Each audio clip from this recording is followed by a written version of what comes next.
kaliwa! Mali. Kailangan galaw mo pati yung Alam ko kanan. naman eh! Teka, baba ka tayo! Ikaw kasi, sabi ko na sabay dapat palagi ang kaliwa at kanan eh. Alam ko naman nga yun, kaso hindi ko talaga magawa. Madaling sabihin, pero mahirap kontrolin.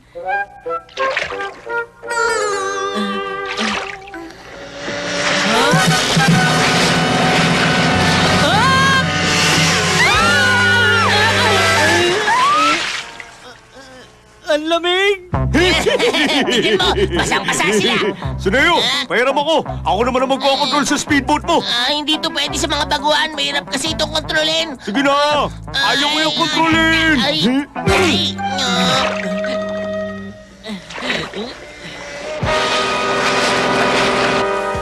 Ayan na naman! Kailangan natin makalis! Manda ka, Nobita. Nagulat, baka bumangga! Bilis! Ligo mo sa kanan! Ay!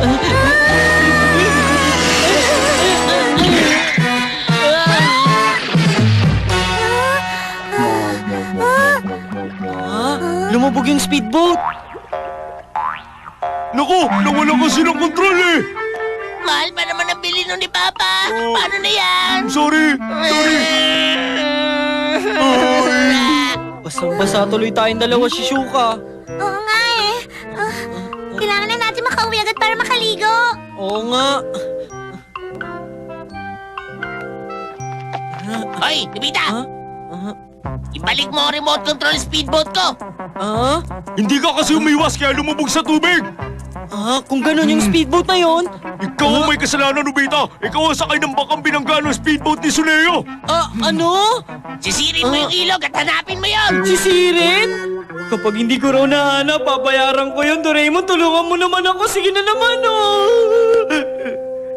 Naiintindihan ko, Nobita. Alam mo, nung araw, Hindi ngayon ang oras para mag-storytelling! pwede ba makinig ka lang? Ilang libon taon na rin na nakakaraan. Nangyari to doon sa bansang Egypt. Inalipin ng mga Egyptian ng mga Hudyo sa loob ng mahabang panahon. Hanggang sa dumating ang sugo na si Moises. Siya ang ginawang instrumento ng Diyos para mapalaya ang mga Hudyo at makaalis sa Egypt. Pero sa kasamaang palad, nagbago ang isip ng Pharaoh. Hinabol nila ang mga Hudyo para pabalikin sila sa Egypt. Na mga oras na yon, nasa Red Sea na sina Moises. Mula sa hindi kalayuan, nakasunod na ang mga kalaban. Nanganganib ang mga buhay nila, malapit na sila maabutan ng mga Egyptian. Mamaya na yan. Yung speedboat muna! Alam mo ba kung anong ginawa ni Moises?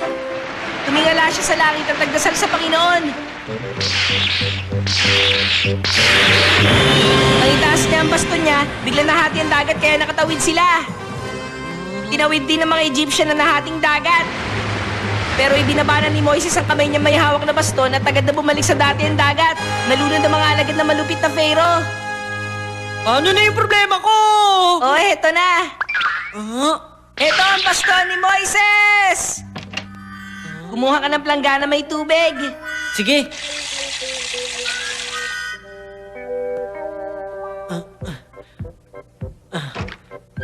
Ngayon, itutok natin ang baston sa planggana at saka pindutin ang buton. Wow! Nahati sa dalawang tubig! Mapapadali ang paghahanap mo dun sa ilog. Gamitin na natin.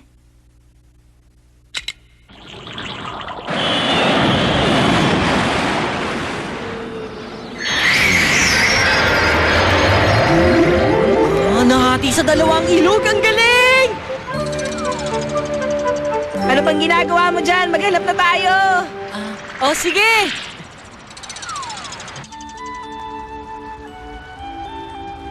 Para ako nakatingin sa malaking aquarium. Ang ganda! Dumila sa akin yung isda, Ikaw, nagpapakit ka sa akin, Salbahe kang isda ka, Ako, hindi ako makalas, Doraemon! Ikaw talaga, ano bang ginagawa mo? Pwede ba huwag ka na maglaro, Nobita? Pasensya na, nabasa ako, Doraemon. Saan na ang speedboat na yun? Huwag ka mag-alala, makikita rin natin yun. Ha? May lata ng juice, hindi pa nabubuksan. Sa tingin mo, pwede pa kaya tong inumin, Doraemon? Hmm? Nobita! Ah! Ano nangyayari dito? May nahanap lang po kami sa ilalim ng ilog. Huwag po kayo mag-alala. Babalik dito sa dati mamaya.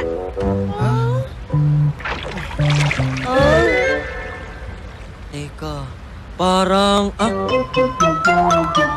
Doraemon! Halika rito! Nakita ko na!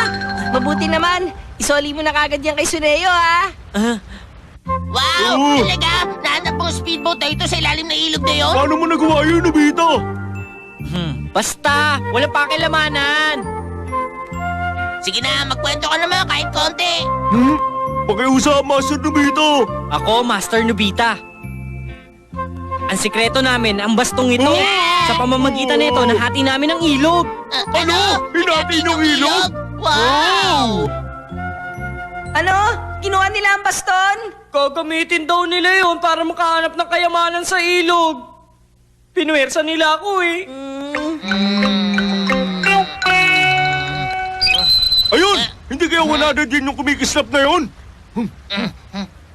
Oo, pambira, takip lang pala ng beer. Ano kaya yung tunog na yun?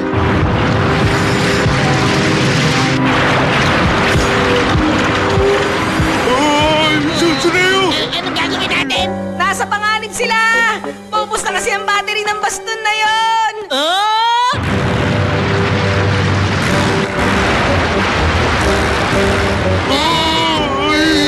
Babagsak na sa atin ang tubig na mulan.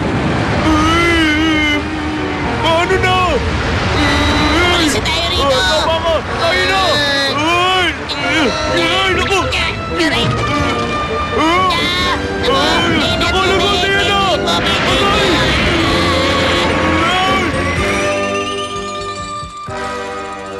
Sana naman hindi pa tayo huli.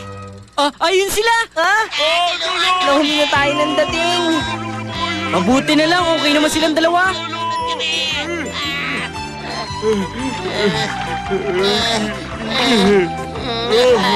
Ang sama ng karanasan na yun. Nakakainis, peke naman pala ang bastong ito!